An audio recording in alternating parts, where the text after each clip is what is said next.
Sayan tuition সেন্টারের পক্ষ থেকে সমস্ত ছাত্রছাত্রীদের অভিনন্দন। বিশেষ করে নর্থ বেঙ্গল ইউনিভার্সিটির আন্ডারে যেসব ছাত্রছাত্রীরা রয়েছে তাদের জন্য আমাদের ইউটিউব চ্যানেল থেকে বিস্তারিত সিলেবাস এবং সাবজেক্টের বিষয় সম্পর্কে আলোচিত হচ্ছে। এর আগের দিন আমি বিশেষ করে তোমাদের 4th সেমিস্টারের মেজর বাংলার পেপার 8 এর যে কবিতাগুলো রয়েছে সে কবিতাগুলো আলোচনা করেছিলাম। একটা কবিতা বঙ্গভাষা কবিতাটি আলোচনা করেছিলাম। আজকে আমি তোমাদের সামনে আলোচনা করছি আরেকটি কবিতা, জীবনানন্দ দাশের বনলতা সেন কবিতাটি। অসাধারণ একটি কবিতা, জীবনানন্দ দাশের বনলতা সেন। রবীন্দ্র পরবর্তীকালে আধুনিক যুগের সর্বশ্রেষ্ঠ কবি জীবনানন্দ দাশ।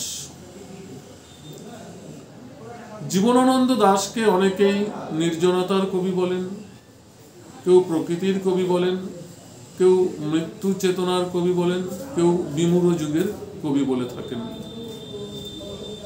কিন্তু আমার মনে হয় এই বনলতা সেন কবিতাটি পাঠ করার পর তাকে বিমূঢ় যুগের কবি বলা বাঞ্ছনীয় নয়, বা বিমূঢ় যুগের কবি বলাটাও ঠিক নয়।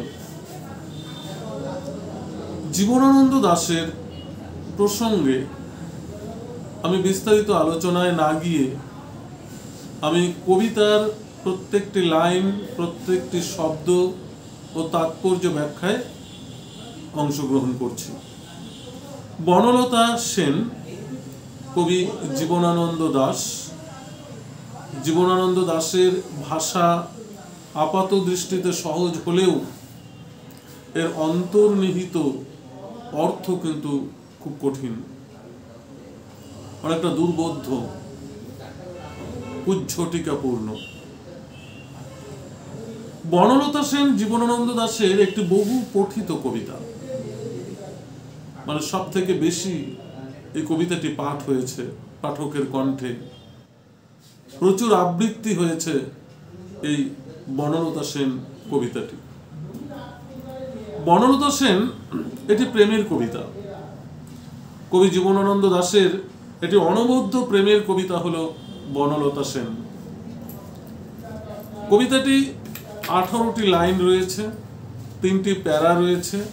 6টি প্যারায় এই বনলতা সেনের 18টি লাইনের 18টি পংক্তির কবিতাটি পরিবেশিত হয়েছে। তাহলে আমরা কবিতাটা বিষয়বস্তু আলোচনা শুরু করছি। তোমরা মনোযোগ দিয়ে কবিতাটা শুনবে এবং তোমার যে তাৎপর্য ব্যাখ্যাগুলো রয়েছে সেটা শুনবে। বনলতা সেন কাব্যটির পর্যালোচনা করতে গিয়ে বা আলোচনা করতে গিয়ে অনেক পাঠকেরাই বা অনেকেই যারা ব্যাখ্যা করেছেন নিজের মতো করে ব্যাখ্যা করেছেন। আমিও যতটুকু কবিতাটা আমি উপলব্ধি করেছি, কবিতাটি পাঠ করে রিয়েলাইজ করেছি, সেই ভাবনাটাই আমি তোমাদের সামনে তুলে ধরছি। আমরা প্রথমেই বলেছি যে জীবনানন্দ দাশের একটি প্রেমের কবিতা হলো বনলতা সেন।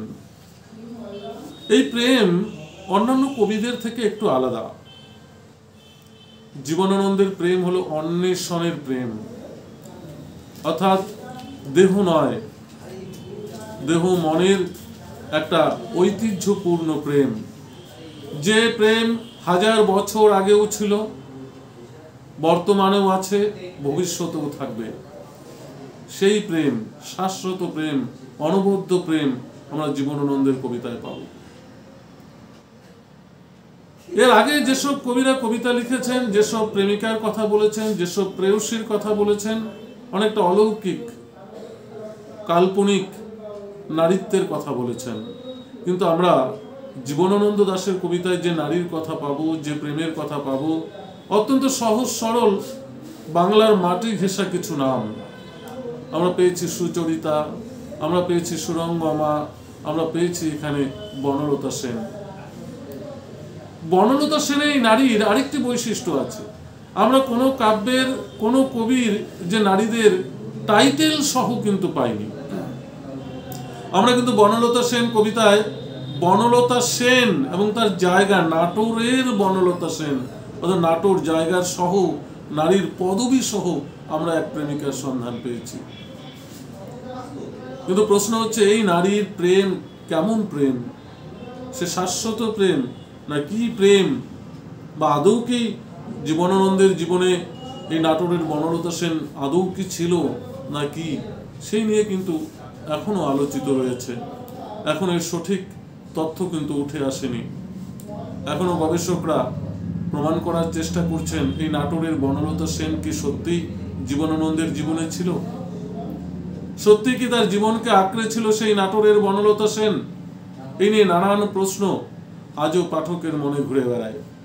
তবে আজকে যে বিষয়টি আলোচনা করছি, আমি আমার দৃষ্টিকোণ থেকে বনলতা সেন কবিতাটির তাৎপর্য আলোচনা করছি। হাজার বছর ধরে আমি পথ হাঁটিতেছি পৃথিবীর পথে, সিংহল সমুদ্র থেকে নিশীথের অন্ধকারে মালয় সাগরে। অনেক ঘুরেছি আমি। প্রথমেই দেখো বলেছে, হাজার বছর ধরে আমি পথ হাঁটিতেছি। আচ্ছা, হাজার বছর ধরে আমি পথ হাঁটিতেছি, কথাটা একটু আমাদের মনে খটকা লাগে, সন্দেহ মনে হয় যে একটা মানুষ বেঁচে থাকলে কতদিন বাঁচবে? 60 বছর, 70 বছর, 80 বছর, আমি ধরে নিলাম 100, 120, 125। কিন্তু কবি এখানে বলেছেন হাজার বছর ধরে আমি পথ হাঁটিতেছি। এখানে আমি বলতে কিন্তু কবি নিজেকে নয়, অর্থাৎ কবি স্বয়ং জীবনানন্দ দাশ নয়, অর্থাৎ আমি এখানে আমিত্বে পরিণত হয়েছে, অর্থাৎ মানব সত্তায় পরিণত হয়েছে। মানব এখানে কবি জীবনানন্দ মানব এখানে মানব সত্তায় পরিণত হয়েছে, যে মানব সত্তা হাজার হাজার বছর ধরে ঘুরে চলছে। আজকে একটু উদাহরণের সাহায্যে বিষয়টি যদি আমি বলি, আজকে আমরা আছি, সভ্যতা আছে, আগামী দিন আমরা থাকবো না, কিন্তু সভ্যতা থাকবে, সভ্যতার পর সভ্যতা পরিবর্তন হবে, কিন্তু মানব সভ্যতা কিন্তু থাকবে। তো কবি সেই আমিত্বকে বলেছেন যে আমি হাজার বছর ধরে পথ হাঁটিতেছি পৃথিবীর পথে, সিংহল সমুদ্র থেকে।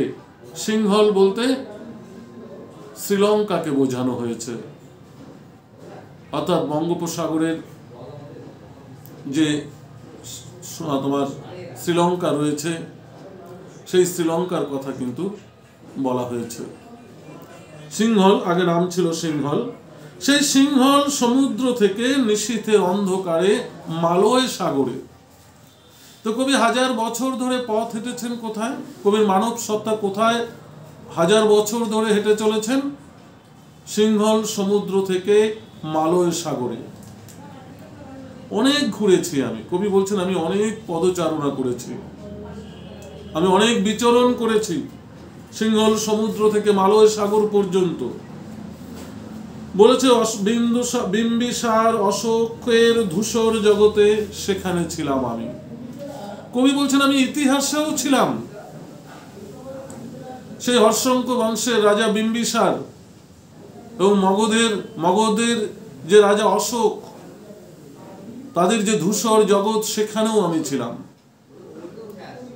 জীবনানন্দই পারে একমাত্র অতীত বর্তমান ভবিষ্যতের সঙ্গে এক সূত্রে গেঁথে দিতে। তিনি সিংহল সমুদ্রে হেঁটেছেন, মালয় সাগরে পথ ধরে হেঁটেছেন। তিনি আবার ইতিহাসের হর্ষঙ্ক বংশ, মগধের মৌর্য বংশেও তিনি পদচারণ করেছেন, ধূসর জগতেও তিনি ছিলেন। আরো দূর অন্ধকারে বিদর্ভ নগরে, কবি বলেছেন তিনি বিম্বিসার এবং অশোকের জগতে যেমন ছিলেন, তিনি তেমনি এই বিদর্ভ নগরেও, অন্ধকারের যে বিদর্ভ নগর, সেখানেও তিনি পদচারণা করেছেন।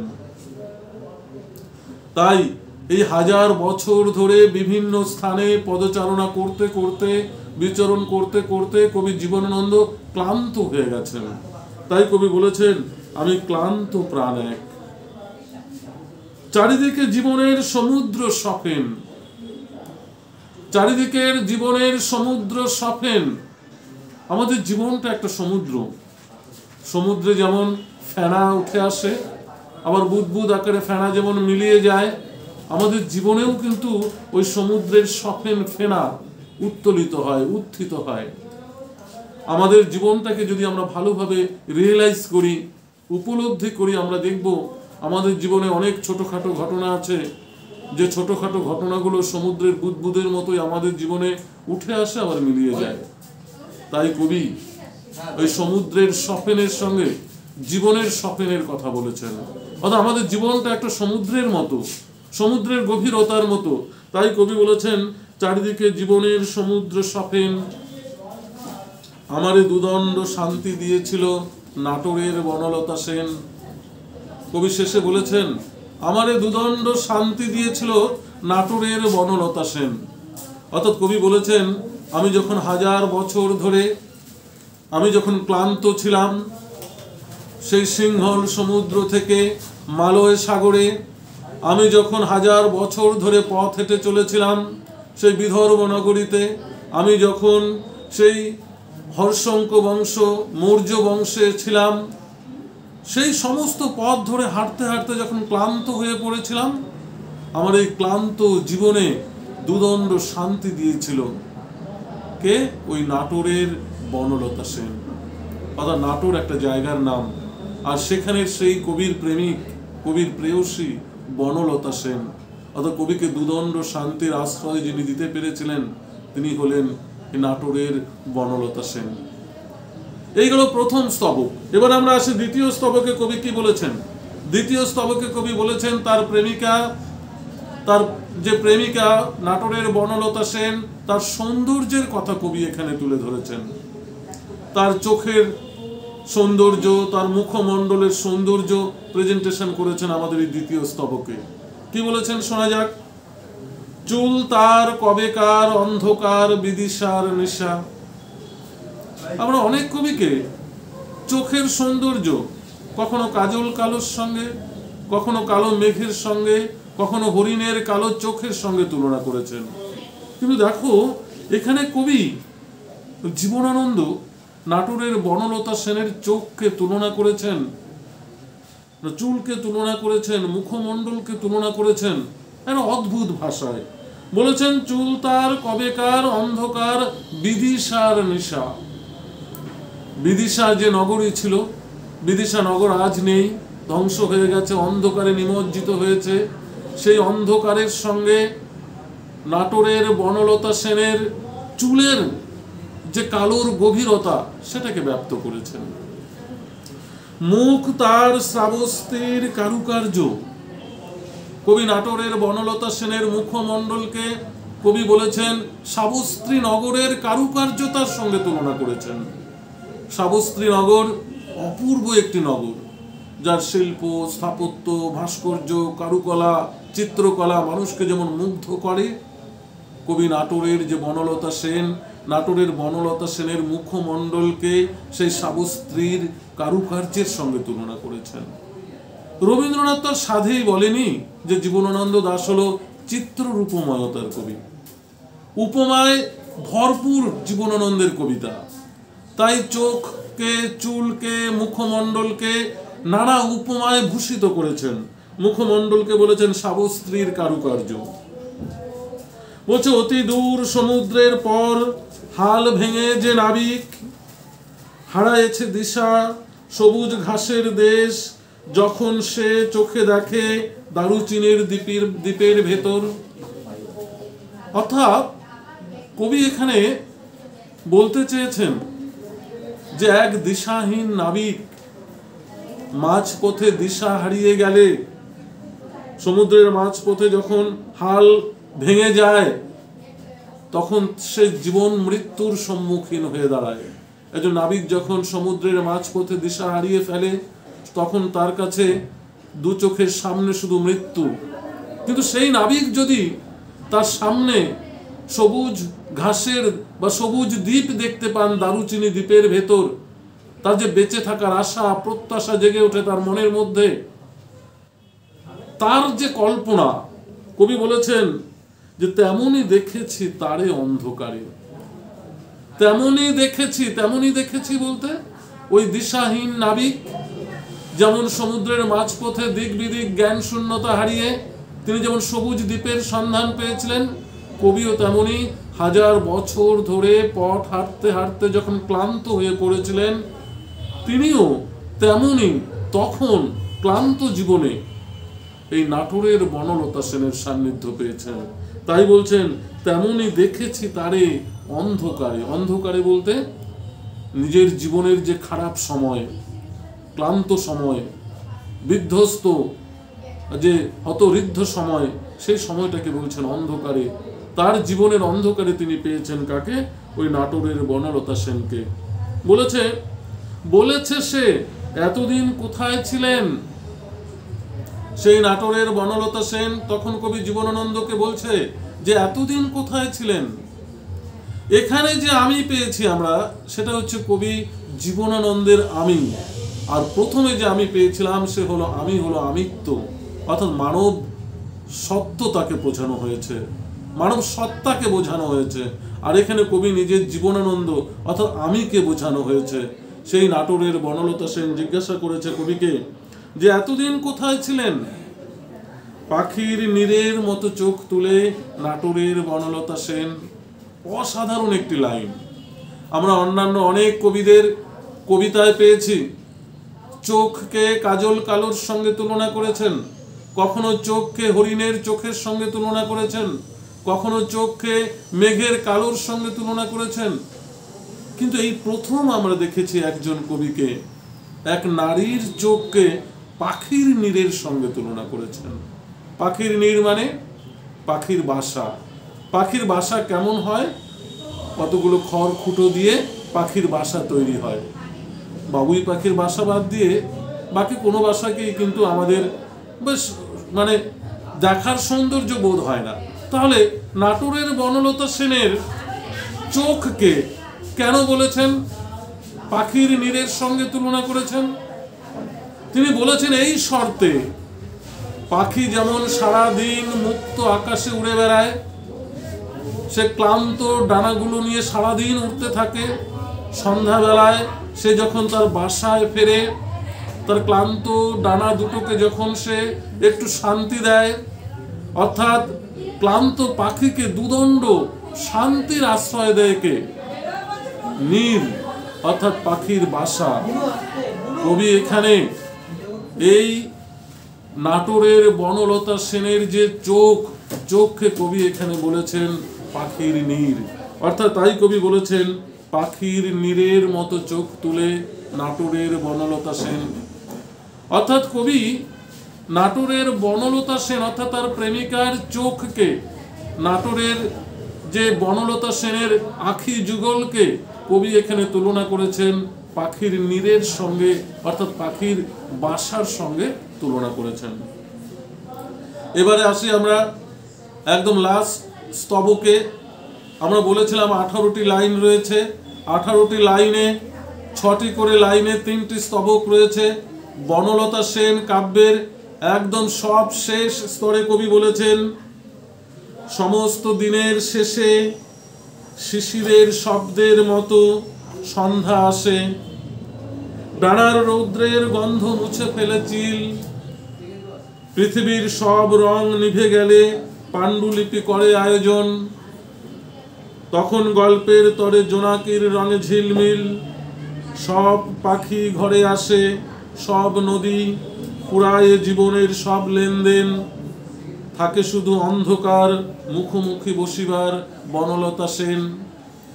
এই যে লাস্ট যে স্তবকটি রয়েছে, এর যে ভাষা অত্যন্ত দুর্বোধ্য।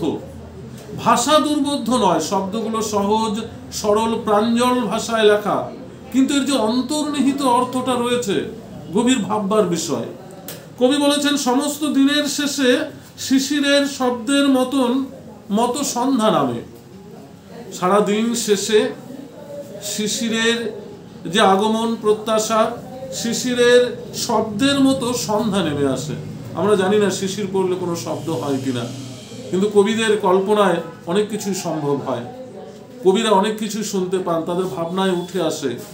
কবির কাছে রোদের গন্ধ পাওয়া যায়, কবির কাছে শিশিরের শব্দ পাওয়া যায়, তাই কবি বলেছেন শিশিরের শব্দের মতো সন্ধ্যা নেমে আসে। তিনি বলেছেন ডানার রৌদ্রের গন্ধ মুছে ফেলে চিল।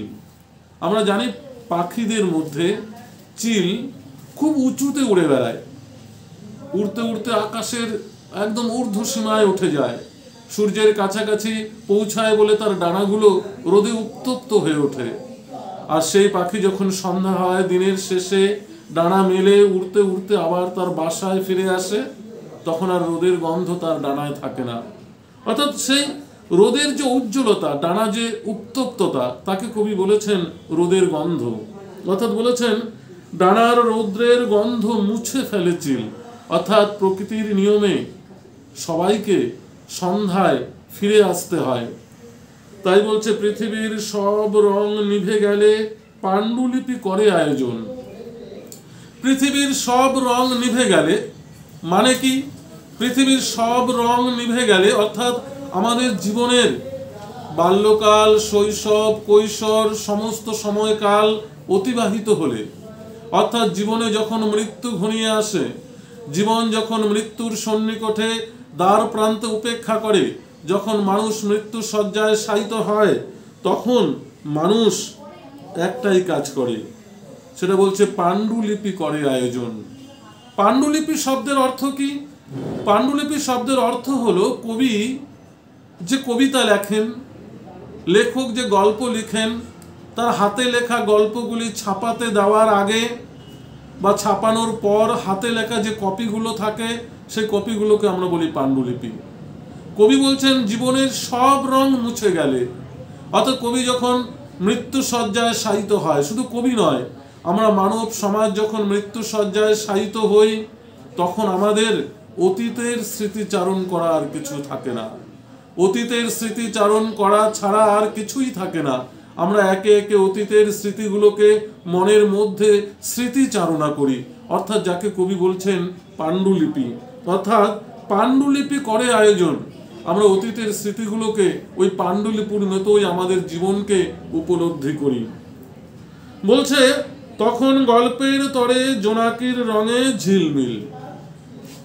আমরা যখন মৃত্যু শয্যায় শায়িত হব, বা মানুষ যখন মৃত্যু শয্যায় শায়িত হয়, মানুষ তখন অতীতের স্মৃতিচারণা করে।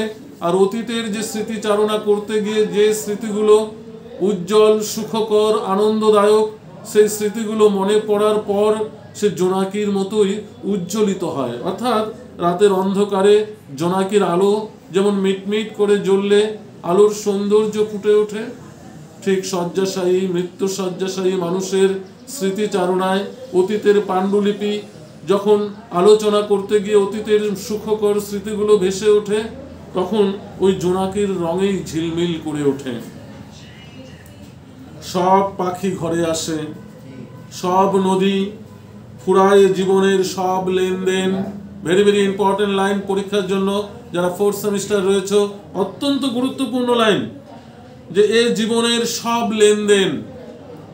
অর্থাৎ সব পাখি ঘরে আসে, সারাদিন পাখি উড়তে থাকে, আকাশে নীল, আকাশে ডানা মেলে এ প্রান্ত থেকে ও প্রান্তে উড়ে বেড়ায়, কিন্তু দিনের শেষে পাখি কিন্তু তার বাসায় ফিরে আসে। সব নদী, পৃথিবীর যে কোনো প্রান্তের নদী হোক না কেন, নদী আপন বেগে বয়ে চলে, কিন্তু নদীকেও তার একটা সময় মোহনায় এসে সমুদ্রে মিলে যেতে হয়। পাখি যেমন সারাদিন ওড়ার পর তার বাসায় ফিরে আসে, নদী যেমন সারা জীবন বয়ে চলার পর একটা সময় তাকে সমুদ্রে এসে মিশে যেতে হয়, মোহনায় এসে। অর্থাৎ সবার পথ চলা একটা সময় শেষ হয়।